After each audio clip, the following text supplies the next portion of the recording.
We're back with another episode. We're back with another episode of It Says. And how are you guys doing?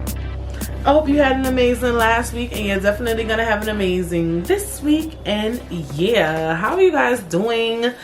As you know, last week I did not film an episode because I was just busy boots, bitch. Like, I was like, I know you want to film an episode, you don't want to miss a week, but sometimes life comes and you just have to do what's best for you.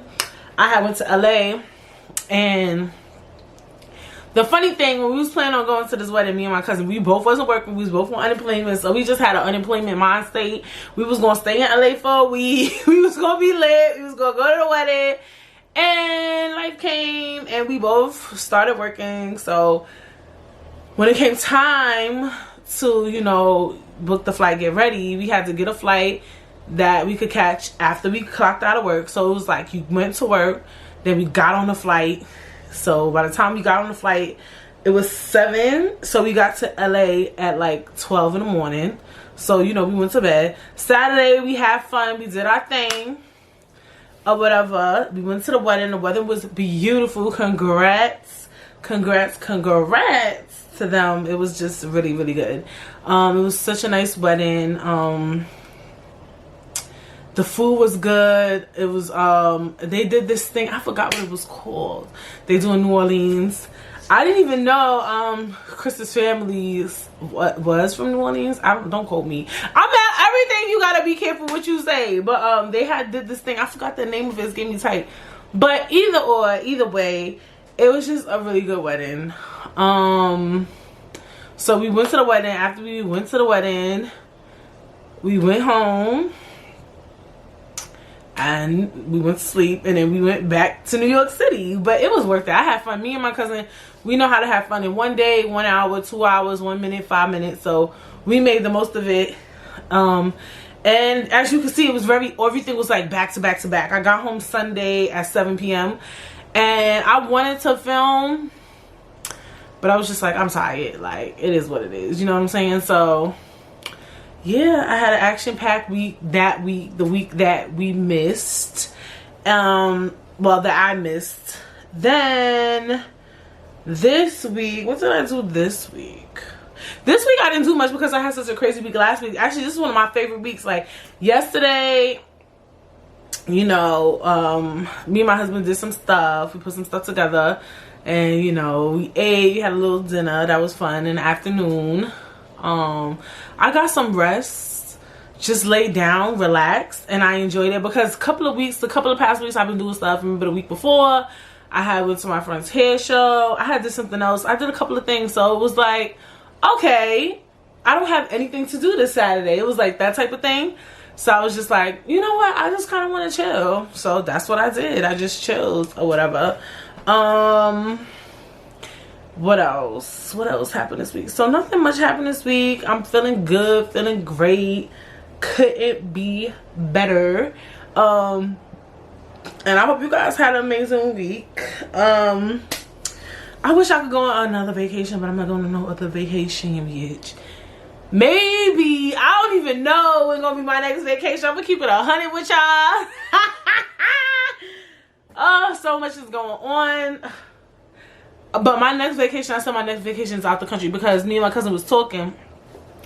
My cousin Michelle, this bitch don't wear every motherfucking wear from 2020 up until today, bitch. Like, dead ass. Like, she wasn't fucking around. She had went to Puerto Rico. She had went to Miami. I think at one point she went to Vegas. She went to Paris. She went to... Me telling her business. She went... Did I say Puerto Rico? Or Dominican Republic? I always get confused which one people went to. Did she go to Jamaica? No, they was planning to go to Jamaica, but they didn't go. She went to Miami like 2 times. She was just out doing her. She don't give a fuck. She went to Minnesota. I remember I went to Minnesota. She went like on 7 fucking trips. So I'm like, damn, I didn't even do that much. But I did a few things. I went to Virginia. I went to Minnesota. And I went to LA. So I was a very domestic queen, honey. And I was like, since I traveled domestic, and look, I had fun everywhere I went. I had fun in VA, I had fun in Minnesota, and I had fun in LA. So I was like, all right, you did a little something. You did a little something. for 2021. We did a little something. But I do want to travel internationally, I guess. I don't know where, anywhere that's just... And somewhere I haven't been. Somewhere I haven't been now I always wanted to go. I don't know when, honestly, because it's a lot going on. But I definitely do want another vacation. I'm so... I want another vacation. I don't even know when I'm going to have another vacation, though. This shit is crazy. But, whatever. Have you guys been vacationing? Have you guys been having fun? Have you guys been booked and motherfucking busy? You know, winter is coming. I know a lot of people that's well, not a lot, but enough people who's traveling in the winter too. Well, I work with people, and I know people who like are actually not from New York City, so they're going to see their family and stuff. So I like that. I love when people go visit their family and stuff like that. Winter travels are cool. I never traveled in the winter, but I'm open to it. I'm just saying, you know, but not this year. This year is done. This year is closed for bookings, bitch. But yeah, so that's that. And what has been going on in the scuttlebutt? What has these celebrities been up to? I haven't seen much that I care about. The thing with me is that things I care about is things that I don't care about. You know, nothing tantalized me this week. Nothing really tantalized me. One thing I have to talk about, because, you know, this is a podcast, is that Rory and Moore got the deal with Sirius XM and Stitcher. So I was very happy to hear that. And their podcast is actually really good. I listened to it. And they get a lot of views. Like, they still pushing 400K views on YouTube, you know, video watches. So I don't even know how much downloads and streams they're getting. And that's after a long while, because I feel like that incident happened in May, because I remember I was in Virginia when the incident took place. So May, June, July, August, September, October. 6 months done passed and they still pushing 400K views on YouTube. I mean, because people are saying, oh, this is just a temporary thing. It's just because of the hype that's going on that they're getting all these views, blah, blah, blah, blah, blah. So a lot of people felt like the hype around them was very temporary. And, if you check the analytics, you know, you check some of their podcast views is pushing 400, 300K. It's a really good, I like, they do like little skits, not a lot, but they've done skits in the beginning of the podcast episode. I feel like they're more, it's very conversational, it's very real. It's good. It's really good. They're good together. They're really, really good together. I heard the deal's 10 mil. I don't know if that's rumors, because, you know, people always making up numbers, bitch. But I'm pretty sure that they gave him a good chunk of change. I don't know what Sirius XM Stitcher is, but I hope it's not the podcast is only on Sirius XM type shit, because I mean, that's not something I want to subscribe to. I don't know why. Like, they just give me tight. Like, when you get a new car, Sirius XM be calling your motherfucking phone, bitch. Like, I don't listen to Sirius XM. I listen to the regular ass radio with fucking commercials on it. And I listen to Spotify. I do me. I listen to what I want to listen to. So, I don't know. But I'm happy for them. Very, very happy. I think it's a crazy change of events. I can't believe, you know, all of this is happening in just 6 months. It's good, because it was looking scary out here, but they made the most of their situation.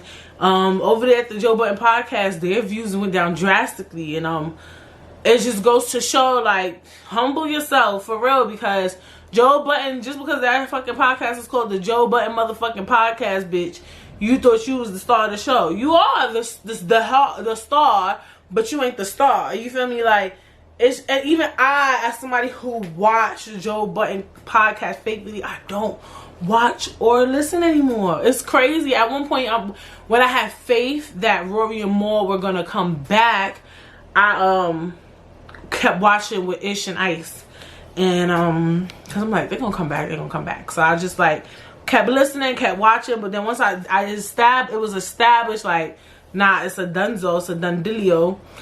I couldn't get into it, and when I heard all the news around it, I was just like, I can't get into this podcast. It's just not the same no more without Rory and Moore. You know, no shade to Ish and Ice. It's just, for me, it's just not the same no more. So I'm definitely one of those people who stopped watching, who stopped listening, because it's just not the same. I don't know. I don't like they steez. Like, I don't know. It's just not doing it for me. So I'm definitely one of the viewers that was just like, I'm out.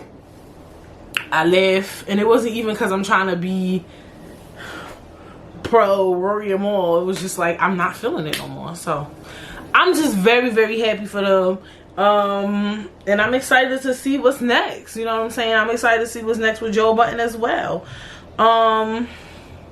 Next on the radar, we have to talk about the Dave Chappelle comedy special. First of all, I tried to watch the Dave Chappelle comedy special 3 times, and it wasn't because it was whack. It was just because I kept coming home from work trying to watch it, and I kept falling asleep. So it is what it is, bitch. But finally watched it actually today completely. First of all, when I first started watching the damn comedy special, 6 minutes and 43 seconds in, I was like, Lord, this is gonna be too much. Like, literally, I had to pause and say no. Then this shit just started. It was literally 6 minutes and 43 seconds. But what I liked about this one, I forgot what the name of it was, Dave Chappelle's special, this one called The Last One. Is it called The Last something? Dave Chappelle's special name. It was just, I don't know. It was, I personally, when I Google Dave Chappelle special, everybody just call it Dave Chappelle special, which is pissing me off. Like, bitch, Dave Chappelle special title. Like, hello, good morning.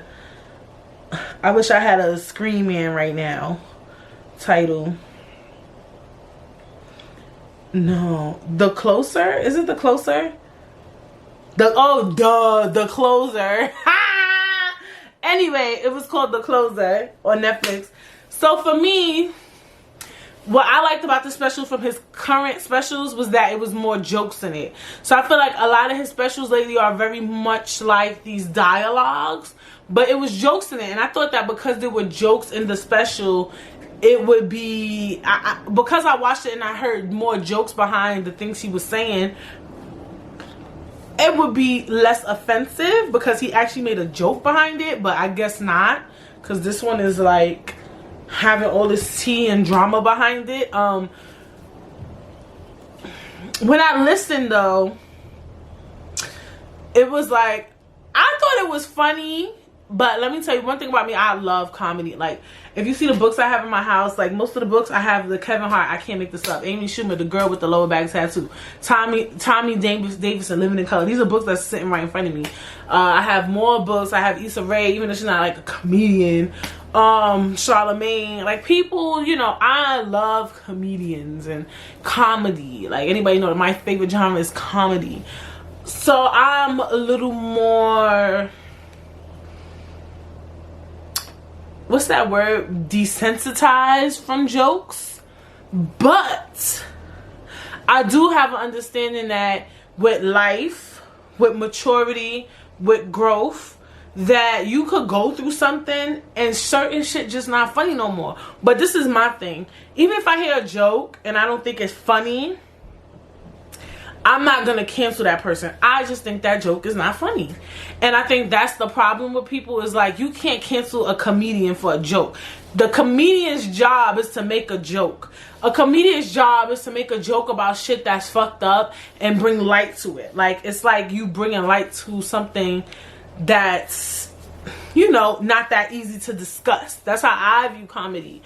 I used to not like dark humor. Now I'm very dark myself. So I just feel like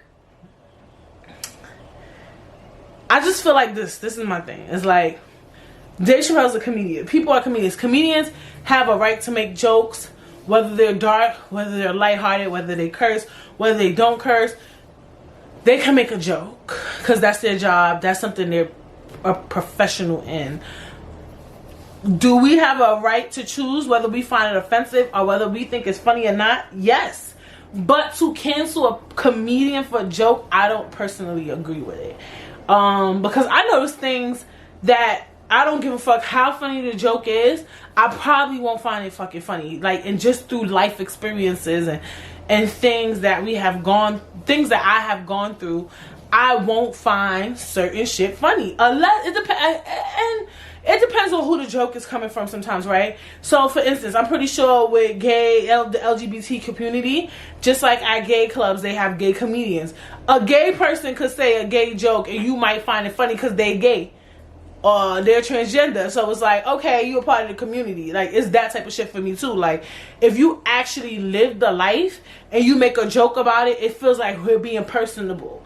Vice versa, you trying to be funny and you trying to make a mockery of me. So I get that too. So sometimes it depends on who's saying the joke, and sometimes it depends on the delivery of the joke or whatever, which might make me laugh or not. It's just like, knock knock, who's there? Some people find those jokes funny, some people don't. Are we gonna cancel knock knock jokes? No. But like I said, I do understand that some people find things offensive. I don't know that much transgender people. I feel like I rarely even see trans people, like, rarely. Like, I know one, like, actually know a transgender person. I work with probably one, but and I live in New York City, bitch. Like, I feel like I rarely see transgendered. It could be maybe I just don't pay certain shit no mind either. But I could speak to, like, maybe lesbians, gays, right? I've been friends with gay people, right? And I know that even in my experience being friends with them, sometimes we will go outside, and these are not, like, because I'm not saying, I'm saying these are not gay people that's, like, dressed in wigs and they just walking around normal, and somebody be like, yo, fuck you, faggot. And I'm just like, like, they ain't do nothing to nobody, these gay people. We just be walking in the street, bitch. Somebody be done cursing me. I remember one time I was hanging with my friends from college, and I was with this boy. They went inside the store. We didn't feel like going inside the corner store. I don't know why. We just were both like, we don't want shit from it there. We want to stay outside, bitch. Anyway, stayed outside with him. Somebody was sitting in front of the store, and then they just started getting mad at him because he was gay. And I was just like, first of all, how you know he gay? Number one, it was late night. I mean, like, how can you determine somebody's gay? That's number one. So that kind of, like, irked me. And then he was just like, you fucking gay. And I'm just like, and I'm telling you, I have seen this so many times, just like people bothering gay people or whatever. And I'm just always like, I usually want to say something, and they always like, don't say nothing. Don't make a thing of it. Like, most of the gay people I hang around. But I say this to say that I could see why a gay person might not find a gay joke funny, because when you have to live the life of being gay and dealing with certain issues, certain shit not funny, right? Because if I had to walk outside every day and somebody just like, you fucking black bitch every day, it's just like, what the fuck? All I'm doing is going outside, I'm going to work, I'm going to get something to eat, bitch, and people is just bothering me for no fucking reason.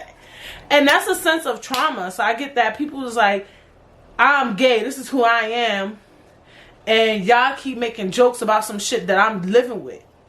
You get what I'm saying? Who I am, this is who I am, and you making fun of me. Like, I don't like that shit. You get what I'm saying? So I get that if you live the life, or if you've been through some shit, or, you know, people sometimes are gay or transgender, lesbian, LGBTQ, and they lose family behind it, they lose friends behind it. So I understand that for the LGBTQ T plus community, they might not find certain shit funny. But for me, and I know I can't tell anybody how to feel, I don't think they should just try to cancel Dave Chappelle. I think they should just not fuck with him. Like, certain people I don't fuck with. Like, some celebrities do shit, I don't fuck with them no more. I block them. Even sometimes somebody posts them, I block their ass too, bitch. Like, that's the type of time I'm on. But they're canceled for me. Do I get offended sometimes that people still like the person? Yeah. But I don't know. I can't. And I personally watched the special. I felt like the beginning was like, oh shit, bitch. Like, I felt like certain jokes were more offensive. Like the one where he was like, he battled from COVID, and he said, with the, don't quote me even I think I'm right. He said that what he was dealing with was kind of like what black people was doing to Asian people during during the Stop Asian Hate thing. Like he's like basically saying like, okay, sorry, we going through something in this damn fucking house where it's bitch. The windows is not sealed properly. Number one, it's motherfucking October. Okay? And we got fucking hornets coming through the fucking window, bitch. Because October want to be 80 to motherfucking degrees.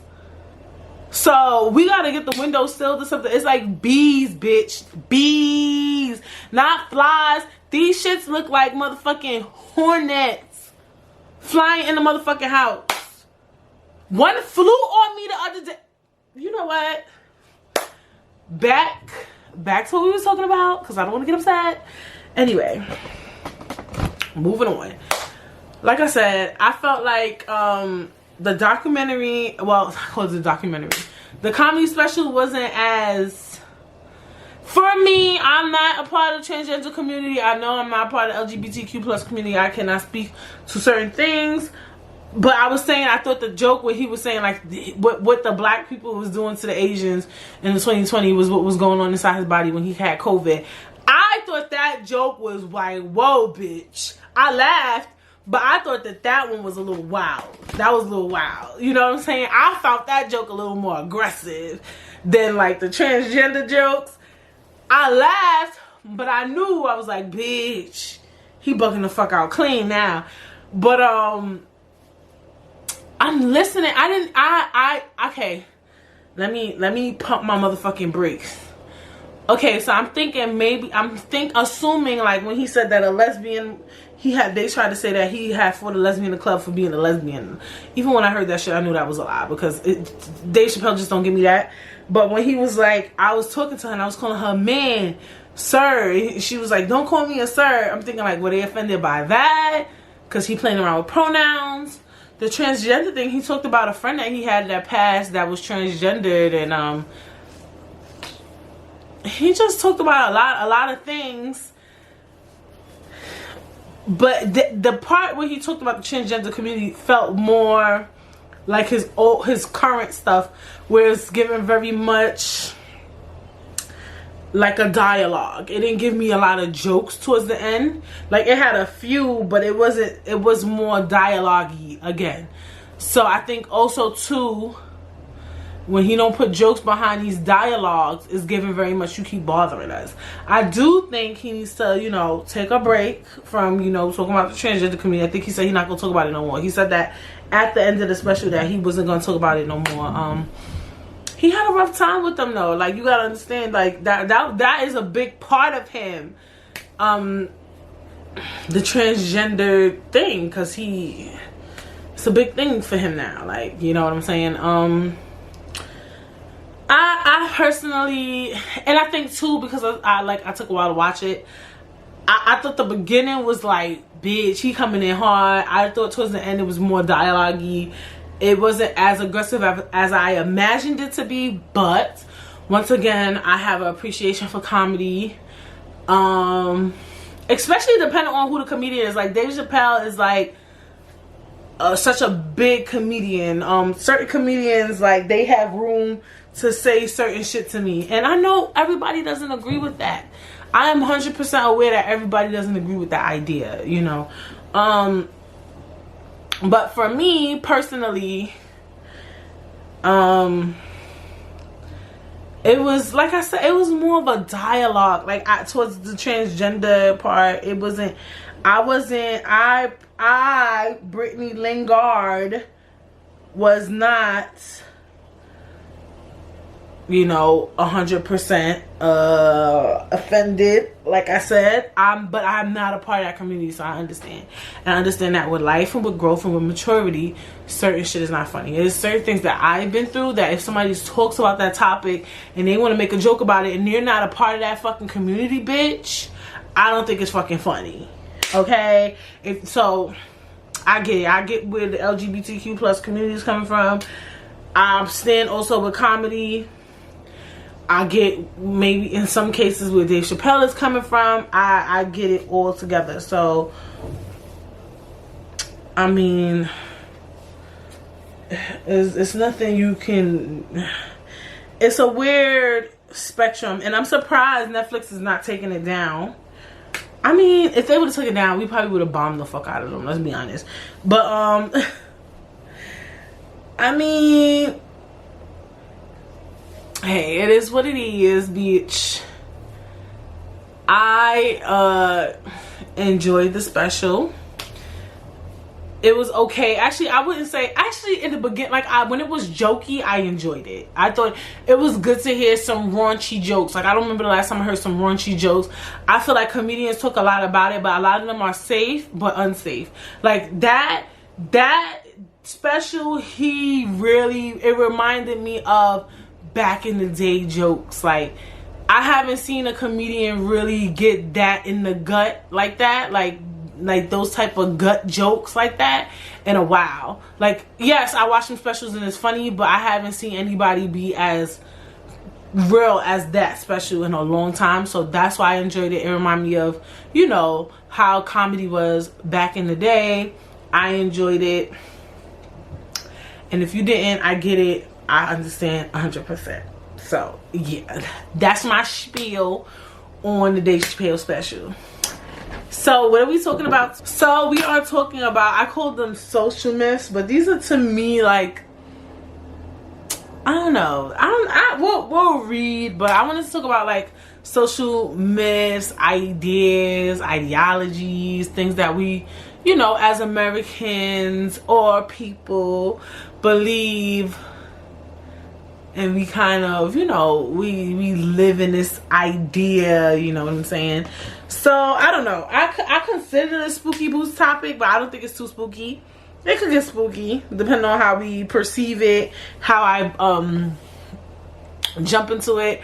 I don't know what made me want to talk about this topic. I think I liked the other one, the other topic we did, like a couple of episodes about like myths and stuff, like stuff on a crack and break your mama's back. Like, I was feeling that episode. So this one is more like social construct, that type of thing. And this is from an article on Psychology Today called 10 Myths That Shape How Americans Think and Act. So, this is written by Iku Hagen. I like that. Anyway, as traditional stories that help define the norms of a particular society, myths serve an important cultural role. This is especially true in the United States. Oh wait, sorry y'all. You know, before most topics, what do we like to do? We like to expand our mind. Expand your mind, expand your mind, expand your mind. So in an article on Psychology Today written by Iku Hagen, hope I said that right, she or he writes, or they write, as traditional stories that help define the norms of a particular society, myths serve an important cultural role.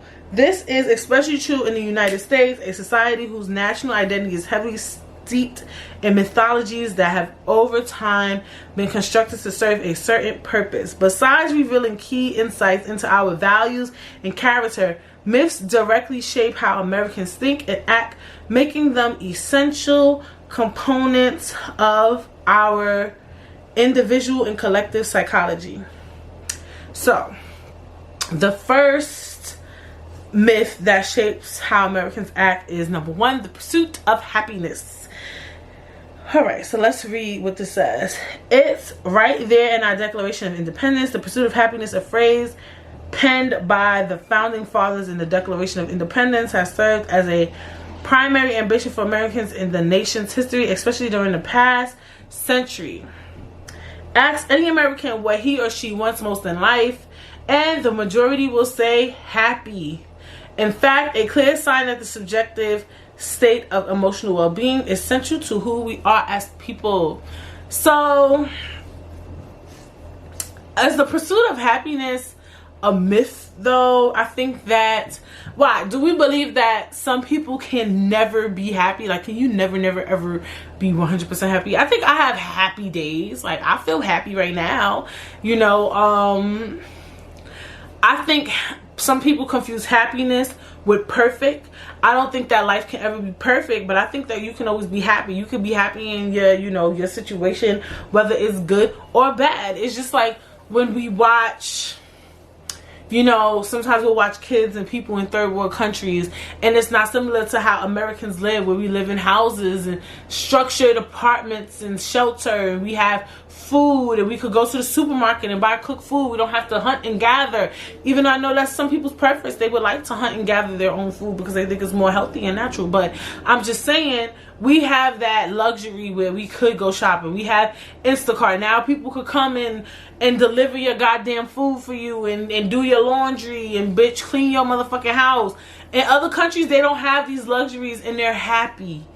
Some of them look genuinely happy. They enjoy their life. They live long, you know. And then you got us, some Americans, and just some people in general who have all these luxurious things, and we're still very much unsatisfied. So I think that's why the pursuit of happiness can be perceived as a myth, is because it's just the same way you know, me, I don't know who's listening, you might be an everyday average person. Then you see celebrities who done traveled the world. They got the biggest mansion, they can afford the best cars, they done been to the best restaurants, ate the most amazing fucking food, they could pay all their bills, but unhappy.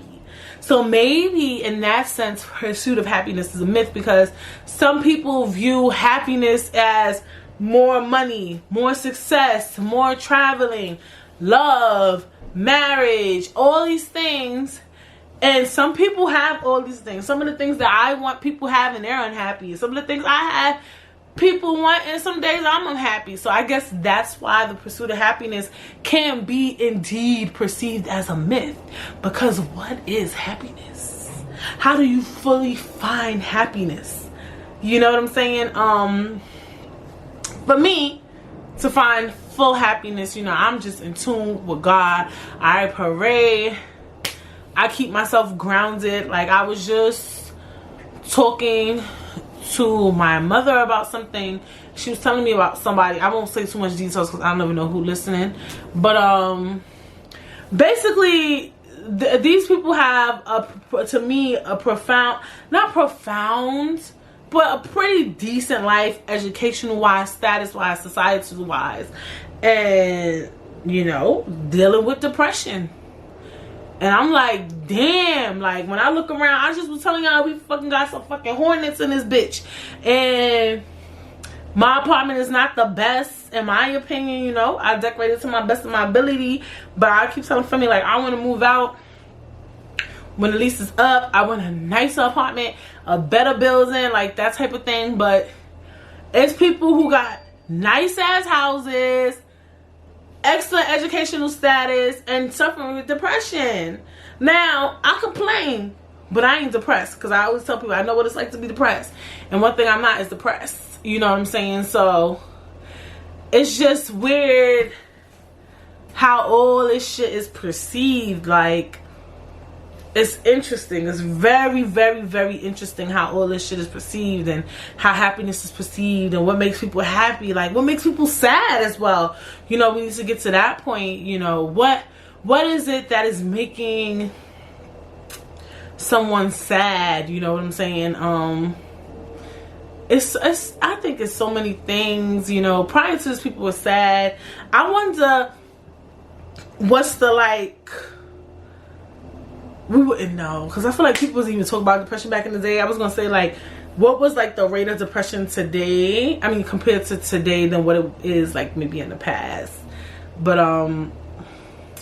because I feel like social media, it plays a big role, and I know people hate to hear it, but I think social media definitely plays a big role in depression, and just trying to keep up, and also learning about the so many things you haven't seen and haven't tasted yet. You know, I go on social media and I see these like I'm like into like looking at like landscapes and stuff. Like, you know how like you ever seen those like travel videos and they'll show you these pictures of like water and trees and these random places that you start thinking, damn, what more do I have to see? Or you'll see a restaurant with this dope food that you never seen. You're like, oh my gosh, there's so much more for me to taste. And I don't know.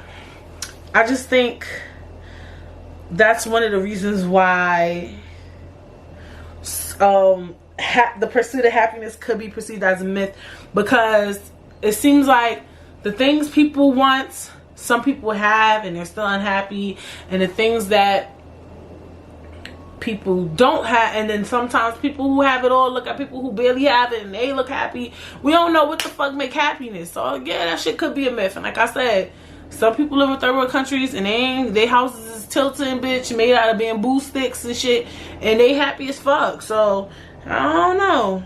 I don't fucking know. It's a hard, happiness is a hard thing to fucking find. I feel like I'm happy, but hey, I don't know. The land of the free. Number 2.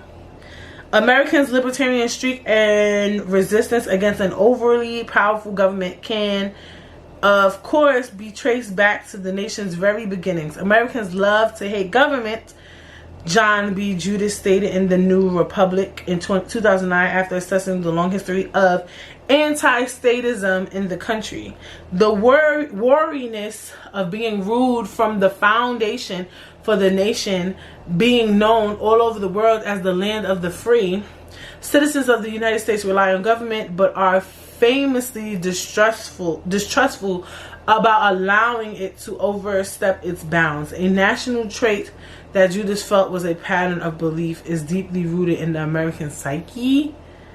The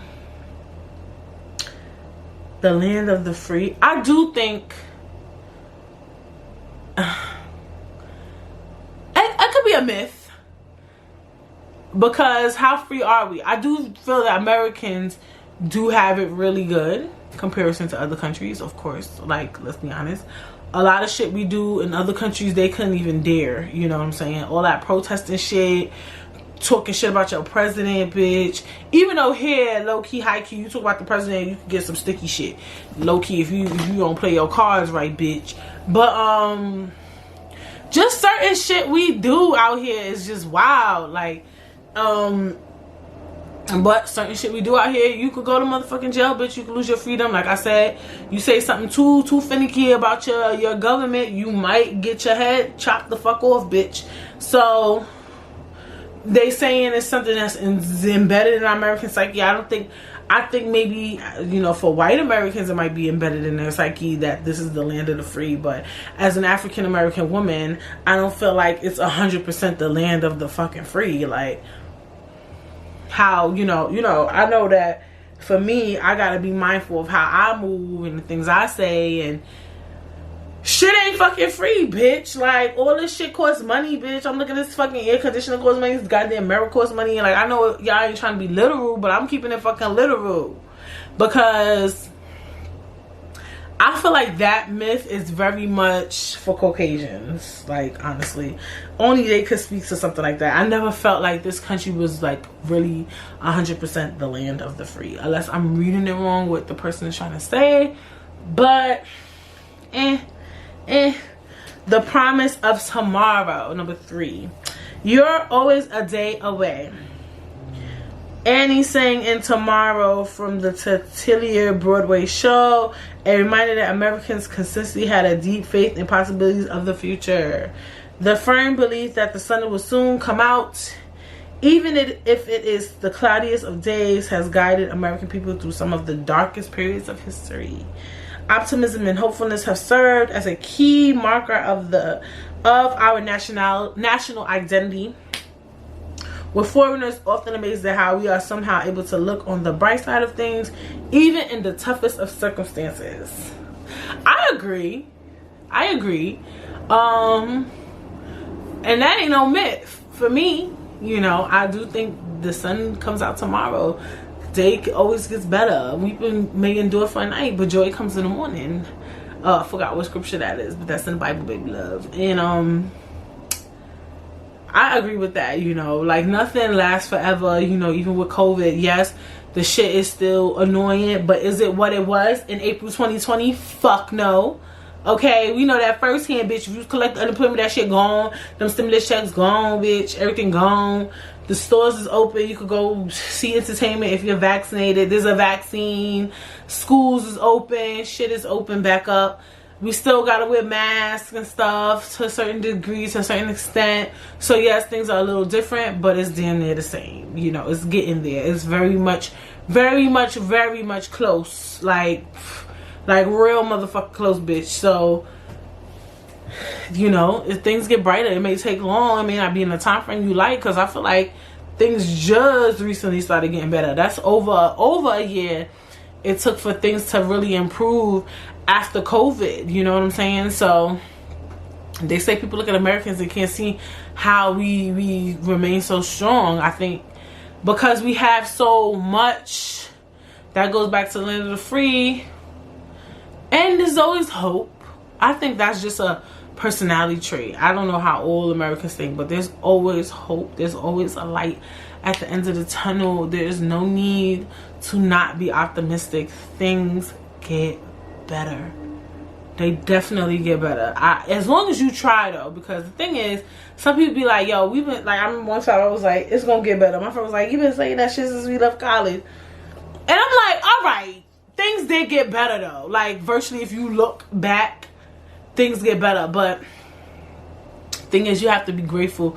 You have to look around and notice that things got better. That things are, you know, not as bad as it may seem. Yes, you might go through a season, right? Things can get good next year you go through a season. But you could come out of that season if you have the right mind state, if you have the right mindset,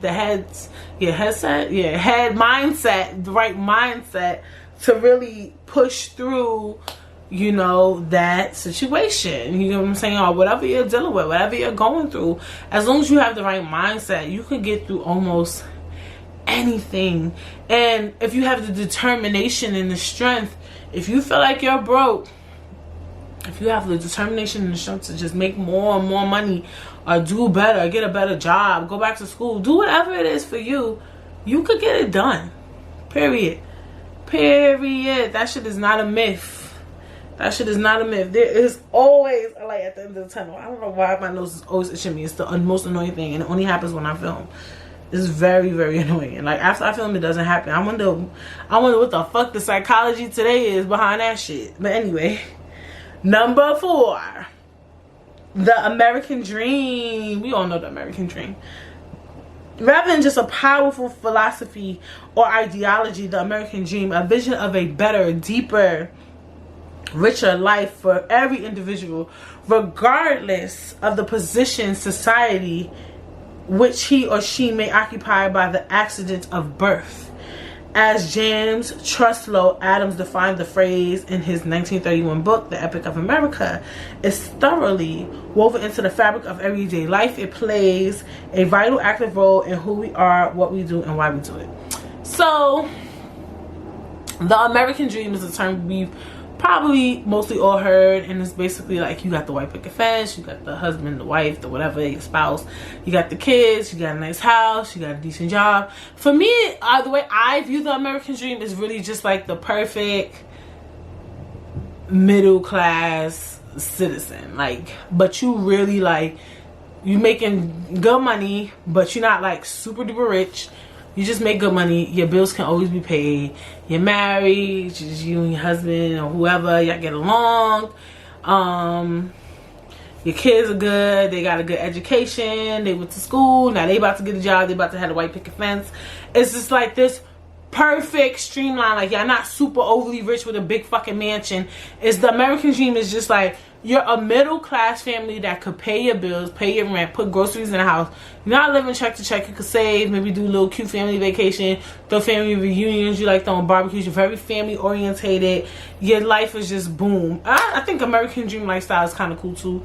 You know, I don't see nothing wrong with it. You don't need a big fucking mansion. You don't need to eat fucking gold steaks. I saw the baby ate a fucking gold 24 karat steak. You don't need that shit.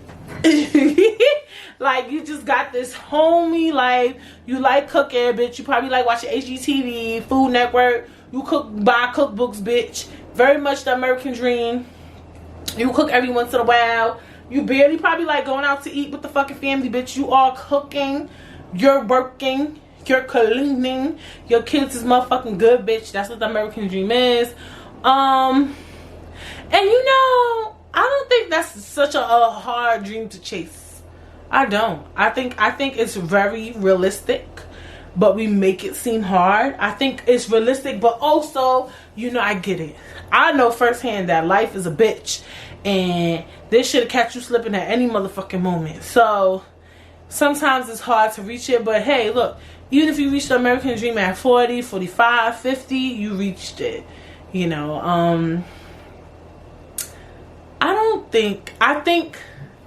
I do think it can be kind of a myth, because I don't think anybody ever really has the perfect life. Like what the American dream kind of envisions itself as, nobody ever really has that perfect ass life. Like, it's impossible. Like, it's not impossible. I don't want to say that because that sounds very unoptimistic. But I feel like even people who have the house, their kids go to good schools, everybody's dealing with something internally, you know. It's always some shit going on. The husband might be cheating, the wife might be cheating, bitch. Everybody be cheating, bitch. The kid's crazy. Somebody might be on drugs. I don't fucking know.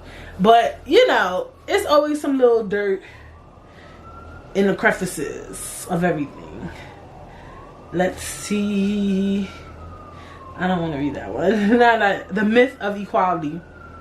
Bitch, I don't even feel like reading that shit, because we already know, like, this country is not equal at all. Like, we see the fucking economic disparity between Africans, Americans, whites, Latinos, Asians. Like, stop. Like, that. Moving on. The fountain of youth. We now take our youth-oriented culture as a given, but this was not always the case. From the 17th through the early 19th centuries in America, people who lived a long life were venerated. Their advanced age seemed as divinely ordained.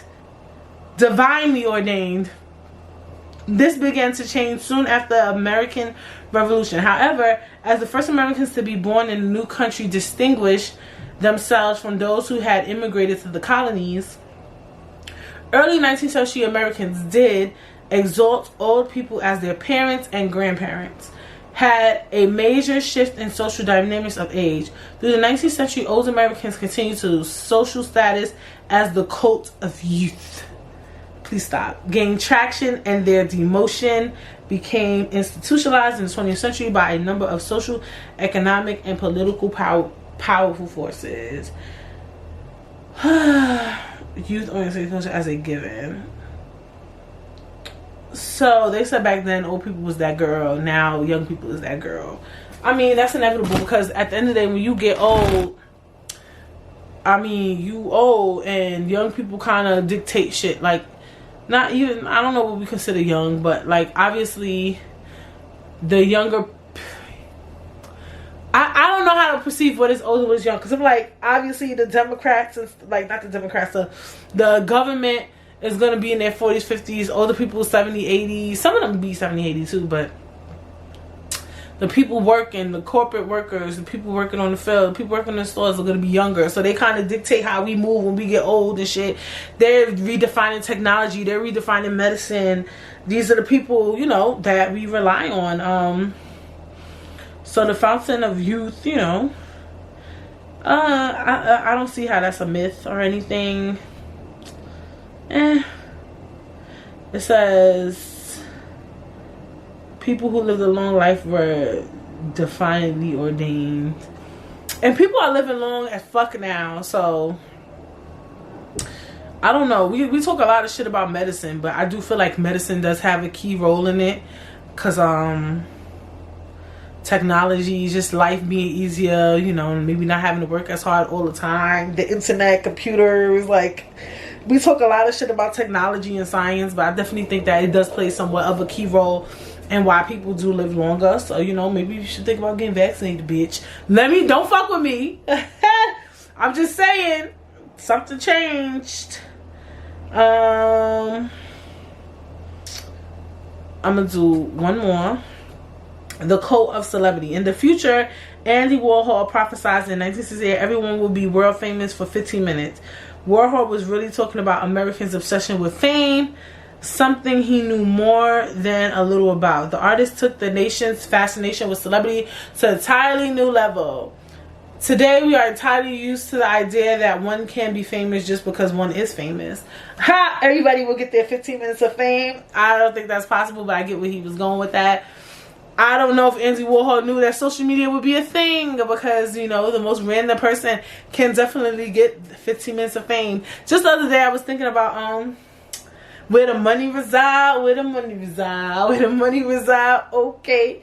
That shit every week. I don't know why. I was just talking about money, and then that hit me. I'm like, where is he now? He was the moment when 2021 hit. And that shit was, yo.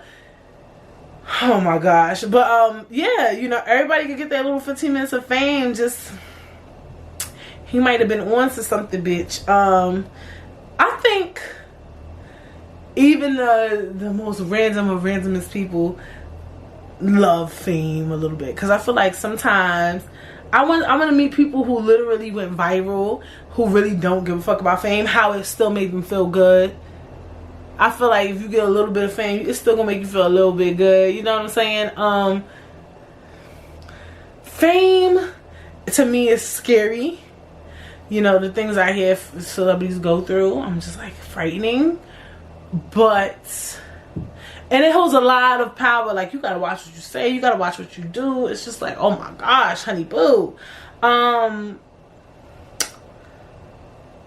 do all people want it? I don't know. I don't know. That might be a myth. I don't feel like all people want fame. I think most people desire a little bit of attention though. Or maybe some people just correlate fame with money. I think most people want money, so they'll take the fame if they get the fucking money type shit. I don't know. It's a weird spectrum for me. It's a weird thing to think about. Interesting. Fame. I never thought, like, do all people kind of low-key desire fame? I don't think so. I think some people are scared of fame. We have people with social anxiety and shit like that. So, I just love that Andy Warhol said that, though. Because they said that we have an obsession with fame. But I'm just thinking, like, even the quietest of people, like, sometimes a lot of them are into the culture. Like, they'll know, like, about this celebrity. You don't know who Kim Kardashian is, so you kind of know fame and celebrity. You get it. Interesting. The cult of celebrity. Also, too, as I got older, I just realized, like, celebrity culture is just, like, helpful in a way, too. In my opinion, because when you see, if you live a normal life, celebrity culture could kind of distract you from what's going on in your life, because you're like, look at these fucking rich ass motherfuckers doing dumb ass shit, bitch. I could never, you know. So it make you feel good about yourself sometimes. And I know celebrities say it and they hate it, but it's true, you know. I don't know. I definitely don't think that. I definitely don't think that's a myth. The cult of celebrity. I definitely think that's a thing. Some of us thrive fame. I think even though the quietest of people who don't care about gossip know a little gossip. You know what I'm saying? Even if you don't, let's say you don't obsess over celebrities, even if you're obsessing over like one of the most talkative, most popular person at your job, I feel like that's a sign of cult of celebrity behavior. Or the most popular person at your school. You get what I'm saying? It's a little, it's not, they're not a celebrity, but it's still, you know, in that spectrum type shit. So I don't know, but we gotta wrap it up. I hope you guys enjoyed this episode as much as I did. Yes, I'm so happy to have been back this week to chat with you guys. I definitely I was really upset that I didn't get to do podcasts last week. Like, dead. I was just like, fucking hell. That's my new shit, and I don't like that I keep saying fucking hell. Like, where did I get that from? Like, something would happen, like, fucking hell. I'll be like, what the fuck, girl? What type of time you on? Okay, but anyway, I hope you guys enjoyed this episode just as much as I did. As you know, follow me on Instagram. Make sure you subscribe. If you're streaming, leave 5 stars. Leave a comment. Make sure you share. Make sure you tell somebody. Tell a friend. Tell a family member. Bitch. It's the stinginess for me. Okay, so just make sure you're sharing, you're giving the love, and I will see you guys when next week. Bye.